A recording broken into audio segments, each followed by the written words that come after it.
Welcome to the Album Quest. Hello. We are kicking things off today by diving into a really specific corner of this massive systematic search. It's a multi-year project, really dedicated to finding the best album of all time. It is, and this isn't just some casual list. No, not at all. It's a rigorous, often hilarious, and surprisingly intense competitive bracket devised by an author known as Greenstarox. That's absolutely right. The Album Quest, as he calls it, is, I think, fundamentally unique because it takes albums from just wildly different genres, different decades, different, competitive weight classes, and it just throws them into a random group and forces them to battle it out. And the methodology is where it gets really interesting. That's where all fun is, yeah. It's where the criteria become utterly, utterly subjective. Okay, let's unpack that methodology, because if you don't understand the rules of this particular arena, you just can't appreciate the results. What's governing these rankings? So the structure is, on the surface, pretty simple. 4 albums enter a group. They get ranked from first to fourth, and only the top 2 advance. The bottom 2 are out. Simple enough. But the criteria Greenstarox uses is, well, it's a really personalized blend. It's a mix of genuinely serious, deep-cut musical analysis. He's looking at execution, production, songwriting. All the technical stuff. Exactly. But that's all interwoven with his personal affection for an album, nostalgia, and sometimes just purely irreverent, humorous reasoning. It's subjective, it's intense, and it means that, these canonical, world-famous albums can just fall hard to completely unexpected contenders. And the stakes, especially as we get into the later rounds, they get incredibly high. We're not starting at the beginning today. No, we're jumping right into the thick of it. We're jumping right into a high-stakes elimination round, round 2, group 43. Every single album here has already survived round 1, so they've all proven their initial competitive mettle, so to speak. These are the survivors, yeah. But this grouping itself is like a perfect microcosm of the entire Quest's volatility.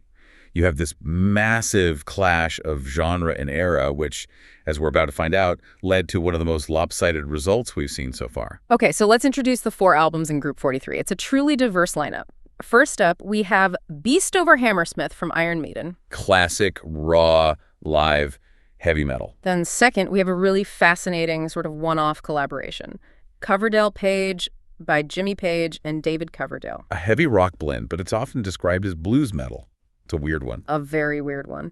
And third, stepping completely out of that rock arena is Drastic Fantastic from Tunstall. Right, bringing a strong, very polished pop, folk rock sound to the table. And finally, rounding out the group, we've got X by Ed Sheeran, which is maybe the most commercially successful album in the entire group, offering that really high-quality modern pop folk. So there's the setup. The dichotomy is just immediate, isn't it? 2 monumental, high-energy, heavy rock acts against 2 polished, successful melodic singer-songwriters. The results were so stark that the source material actually titled this analysis. Fantastic for Maiden, Coverdale, and Page. Drastic for Tunstall and Ed Sheeran. It sounds like a total rout. It does. And it was. I mean, the sheer force and the master-level execution of the heavy rock entries proved just absolutely overwhelming in this particular head-to-head comparison. But to really understand why the eliminations were so swift, you have to appreciate the, let's call it the competitive baggage these albums carried into round 2. Right. And that's a jumping off point for the first part of this, the road to round 2. Because in the Album Quest, the context of who you defeated in the first round, it doesn't just grant you passage, it establishes your competitive profile. Yes. And in some cases, it sets you up for an almost inevitable fall. How? Well, round 1 is where the upsets build what you could call competitive capital. If you beat a titan, the subjective evaluation of your album changes instantly. Yeah. But, and this is the important part, if that win was maybe based on a temporary personal bias or just an unusually weak opposing group, you're carrying a weight into round 2 that you just can't sustain. Okay, so let's start with the most dramatic example of this, an upset that still kind of echoes throughout the entire quest. We're talking about Tunstall's Drastic Fantastic and its path through round 1, Group 96. This win is, it's legendary in the Album Quest. Drastic Fantastic advanced by defeating not just some really strong contenders like Everybody Loves a Happy Ending by Tears for Fears and Planet Earth by Prince. Which are big wins on their own. Huge wins. But, and this requires repeating, it knocked out Sgt. Pepper's Lonely Hearts Club Band by the Beatles. Wait, hold on. Sgt. Pepper, we're talking about the album that's like constantly cited as the definitive masterwork of the 20th century, a cultural benchmark, defeated by a mid-2000s folk pop album. That right there is the ultimate demonstration of the highly subjective personal criteria at the very heart of the album quest. It tells you that in the moment Green's Rocks was listening, the immediate energy, the accessibility, or maybe just the personal relevance of Drastic Fantastic completely, and I mean completely, overpowered the historical weight and critical consensus surrounding the Beatles' work. So that initial victory basically established Drastic Fantastic as a juggernaut in the quest's own internal logic. A controversial one, maybe, but a juggernaut nonetheless. Absolutely. But here is the critical reflection point that the author provides later, which is something you rarely see in the source material. He actually looks back on it. What does he say? Yes. Green's Rocks later reflected on that specific result, and he noted that the victory over Sanctuary Pan Pepper is, and I'm quoting here, now looking slightly less plausible after 15 years of reflection. Wow. That is such a huge insight into the nature of personal ranking. It suggests that even the person running the competition admits that some of that initial competitive strength was based on what, a temporal preference? Exactly. A specific mood, a moment, or just a fleeting attachment that faded over time. So for the purpose of this group, Group 43, Tunstall's album came in carrying this massive expectation of having achieved the impossible. Precisely. But the author's later reflection kind of suggests that the competitive engine that drove that round one win might already be running on fumes by the time we get here. Okay, now, let's look at the Coverdale page collaboration. It also secured a pretty substantial, if maybe less shocking, upset in its round one group. Yeah, this was in Group 54. This 1993 one-off album faced a really diverse challenge, and it came out on top. It defeated And I Lame by Clanad, Okay. Silver Side Up by Nickelback, and the self-titled classic Santana. Beating Santana, an album that basically defines a foundational sound in Latin rock, and defeating a major commercial force like Nickelback. I mean, that suggests this collaboration was far from the footnote that a lot of music historians consider it to be. It really does. It signaled genuine power within the context of this quest. It did. The perception of Coverdale Page often lags, I think, behind the actual musical content. Its round one performance proved that when it's judged against its competitive peers, it held up extremely well, which set it up as a legitimate, if unconventional, contender for round two. It carried the context of a successful, if kind of messy, musical marriage. All right, let's transition to the albums that qualified through more, let's say, expected, brute force excellence, Iron Maiden and Ed Sheeran. We need to establish their competitive baselines, too. Right. Iron Maiden's Beast over Hammersmith just dominated its round one group, which was Group 142. This heavy metal live classic faced off against early Kate Bush, the kick inside Linkin Park's Live in Texas, and Lenny Kravitz's Let Love Rule. That is quite a cross-section of musical ambition right there. You have a raw live metal album proving its timeless quality against art rock, new metal, and a 90s rock revival studio effort. And it won decisively. So that victory basically established Maiden as exactly what it is, an enduring standard of high-energy, high-quality, heavy music. Its passage was pretty secure, yeah. It established the competitive criteria that live energy and just flawless execution are incredibly valued by Green's Rocks. And finally, Ed Sheeran's X qualified through round one, Group 202. Right. X had a much smoother qualification process. It defeated Wrong Crowd by Tom Odell, the Music of Nashville original soundtrack, and All Killer No Filler by Sum 41. This just showed the album's commercial and structural competence, really. It easily progressed against a diverse mix of contemporary singer-songwriters, a soundtrack, and a pop-punk outlier. Yeah, it was never really in doubt. It arrived in round two as the confidently polished, high-quality modern entry. So, okay, round two, Group 43, presents us with this really dramatic tension. Yeah. You have two albums with massive upset potential but maybe questionable staying power, Tunstall and Coverdale Page, facing two albums with just undeniable genre mastery, Maiden and Sheeran. The stage was set. And the outcome, as we're about to analyze, it heavily favored immediate, uncompromising rock power. Okay, let's pivot and launch into the victory analysis. This is where the specific musical elements valued by the quest become, I think, blindingly obvious. Let's focus on the winners, Iron Maiden and Coverdale Page. So Iron Maiden took first place with Beast over Hammersmith, and this was a decisive victory. What stands out immediately is the timing and the context of the recording itself. Right. It's the second successive group in the quest to feature a heavy metal concert from the famous Hammersmith Odeon, but this one captures Maiden at a particularly pivotal moment in their history. It was recorded around March 20th, 1982. And this isn't just any live recording. It was captured immediately after the band finished recording The Number of the Beast, which was Bruce Dickinson's first album with the band. Ah. They were in the crucible of their own creation. So that timing is crucial. They weren't just playing old material, they were road testing their new genre-defining sound while the energy of creation was still absolutely fresh. The author specifically notes that because of this proximity to the studio sessions, the band sounds, quote, fresh and raw, yet they are truly phenomenal in their execution. There's a palpable sense of urgent vitality there that, often dissipates once a band has been touring on the same material for a year. And when you look at the specific performance details, the source material focuses really heavily on the guitar work. They laud the scintillating live guitar playing from Messrs. Smith and Murray. So what makes their performance scintillating at this specific moment? Well, it speaks to the precision and that dual guitar attack that really defined Maiden in that era. Dave Murray and Adrian Smith, they perfected the melodic yet aggressive harmony leads that very few bands could replicate. Love, that complexity usually suffered a bit, Sure, things get muddy. Exactly.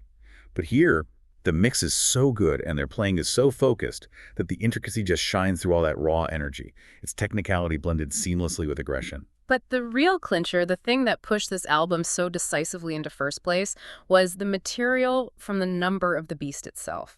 Yes. The new songs were already fully formed masterpieces, and performing them live in this raw state just gave them immense competitive energy. Greenstrokes highlights that this material is exceptionally good, superbly mixed, and that these new Dickinson-era tracks outshine much of their pre-Dickinson output here. That's a really strong statement. It means that even fantastic earlier material like Running Free and Wrathchild couldn't compete with the competitive weight of the Beast-era songs when they were judged head-to-head in the set list. The newer songs provided the sustained quality and the dramatic sweep that was necessary for the win. The source material singles out Children of the Damned, Run to the Hills, The Prisoner, and especially a fantastic rendition of Hallowed Be Thy Name. Let's focus on that Hallowed Be Thy Name reference for a second. Why would a live version of that specific song be the capstone of a competitive ranking like this? Well, Hallowed Be Thy Name is just so structurally ambitious. It's a narrative, it's dynamic, and it requires extreme vocal and instrumental precision to pull off. A live version succeeding like this suggests that Maiden achieved a flawless interpretation of some really complex material while maintaining this just overwhelming sonic impact. It showcases both their technical mastery and sheer emotional force. And that combination is a winning formula in the album quest. So the lesson from Maiden is clear. When a band hits its absolute creative and performance peak, and it's captured with this high-fidelity, fresh and raw energy, it's almost unbeatable in this contest. It's genre-defining, era-defining quality delivered without any compromise. That is the highest competitive level. All right, so moving on to the surprising runner-up, the album that defied expectations. Coverdale Page, taking second place. The author admits this 1993 one-off was initially considered a potential struggler. And that expectation is valid, to be honest. One-off supergroup collaborations often fail to live up to the hype, right? They often sound like a pale imitation of the members' greatest hits. Yeah, a vanity project. Exactly. Yeah. This album, however, exceeded those low expectations dramatically. So let's talk about the ingredients of this collaboration. It's a really unlikely splicing of two very different rock legacies. You've got Jimmy Page from Led Zeppelin and David Coverdale from Whitesnake. And the blending is the key. Coverdale's signature was that polished, arena-ready, slick hair metal sound of albums like Slide It In and Slip of the Tongue. Think big hooks, layered vocals, immaculate production. The 80s sound. Totally. Page, on the other hand, is associated with the raw, heavy, almost primitive energy of early Zeppelin, especially the relentless riffing and urgency of Led Zeppelin II. So splicing those two sounds together must have resulted in some kind of Frankenstein's monster of an album. The source material even calls it a weird mix. It is a weird mix, but the genius of it, according to Greenstrokes, is that it avoided the typical pitfalls of a supergroup vanity project. While it is heavy rock, it just refuses to be rock by numbers. He notes that there's barely any formula at work here. So its competitive strength came from its willingness to experiment rather than just replicating old Whitesnake or Zeppelin tropes. It's classified as a potent mix of blues metal and down-the-line hard rock. Page seems to have injected his raw, blues-derived power, while Coverdale, who was kind of freed from Whitesnake's increasingly commercial expectations at that point, really pushed his vocal performance to match Page's energy. How does that blues metal categorization work exactly? Are we talking about a blend of the technical complexity and sheer force of metal, but rooted in the emotional depth and structure of the blues? I think that's a great way to put it. The blues root provides the texture and the grit, and that prevents the album from sounding overly sterile or processed, which was a common flaw in a lot of early 90s hard rock. Page is described as being on fire, suggesting he rediscovered some of that early Zeppelin intensity and creativity that had perhaps been dormant for a while. And Coverdale. And Coverdale was really pushing himself. You can hear it. So the quality of execution is clearly paramount here, even more than genre purity. The production is praised as being masterfully produced and executed. And we cannot gloss over the importance of the supporting players here, specifically Denny Carmassi's top-notch drumming. Carmassi, who is known for his work with Montrose and Sammy Hagar, provided the essential rhythmic backbone. He added a complexity and weight that prevented the album from sounding flimsy. So all the pieces had to be there. Absolutely. When all components, Page's guitar, Coverdale's voice, and Carmassi's drums, are operating at this high level, the structural integrity of that weird mix is just absolute. So if we look at the album quest criteria established in this group, Coverdale Page proves that unconventional, high-level, experimental heavy rock, even if it's a one-off, possesses superior staying power and competitive edge over more conventional, though popular, studio efforts. It confirms the dominance of sonic force in Group 43. Yeah. It shows that energy, novelty, and execution trump commercial familiarity every single time in this particular author's eyes. And this is why the subsequent eliminations were so swift. All right, now for the moment of truth. Section 3, the elimination analysis. We have to analyze why the two solid, highly successful singer-songwriter albums, including the one that defeated the Beatles, were just completely overpowered in round 2. This section, I think, really reveals the limits of momentum and popularity in the quest. You can win round 1 on personal preference, but round 2 demands a higher, more objective level of sustained competitive performance. Okay, let's start with KT Tunstall's Drastic Fantastic, eliminated in 3rd place. I mean, considering it beat S Street Pepper, this feels like a major collapse. It is a narrative collapse within the quest, for sure. The album itself is not bad. It's the follow-up to her very successful debut, Eye to the Telescope. It was designed to be a more pop-sounding, energetic effort, so it was aiming for a broader appeal. So it sounds like an album successfully building on its predecessor while increasing its accessibility. What were the high points that the author cited? Tracks like Funnyman, Hopeless, and the opener Little Favors are highlighted for their energy. And she successfully maintained those folk rock roots in songs like White Bird and the final track, Paper Aeroplane. It's an album that consciously tries to balance energy and craft. Okay, so if the craft is still there and the energy is ramped up, why the dramatics stall out? Why did it get knocked out? The verdict is brutal, but simple. Competitive lack of power. The author finds it a tidy little album and a solid album. Yeah. But when you place it directly against the visceral, raw, and flawlessly executed heavy rock of Maiden and the experimental mastery of Coverdale Page, it was sonically insufficient. That speaks to the fundamental bias of the quest, at least in this group, doesn't it? If Greenster Rocks values sheer sonic impact and sustained high energy, then a tidy little album, no matter how well crafted it is going to lose by default. Exactly. It confirms the author's suspicion, the one articulated that hindsight comment about Straight Pepper, that Drastic Fantastic's competitive strength was ephemeral. It had enough personal appeal to win a weak round 1 group, but against genre standards operating at peak performance. Its structural size and sonic scope were just too small. So the weight of having beaten the Beatles was completely irrelevant when it was facing the weight of Iron Maiden's Beast. Not even a factor. Now we come to Ed Sheeran's X, finishing last in 4th place. The author described the biggest surprise as just how quickly Sheeran's second album, X, melted away against quality opposition. That phrase, melted away. It suggests an immediate, utter lack of competitive viability. It's the ultimate indictment in a competitive ranking. The album couldn't sustain attention against its peers. And this is particularly interesting because the author still holds a lot of affection for the album. He cites it as Sheeran's best of the 3 that he owns, and he recognizes its moments of delicate folk rock. The author acknowledges the talent then. He cites specific songs he loves: Nina, Sing, A Fire Love, Bloodstream, and Runaway. So the quality material is certainly present. We have to focus on the structural and presentation flaws that proved fatal. The primary criticisms center entirely on the album's structure and its sequencing, which is a surprisingly high bar for the album quest.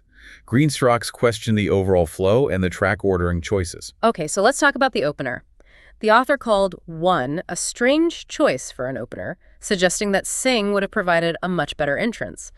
Why does the choice between One and Sing define the album's competitive failure here? Well, think about it. One is a delicate, acoustic, slightly melancholic folk track. It sort of eases the listener in.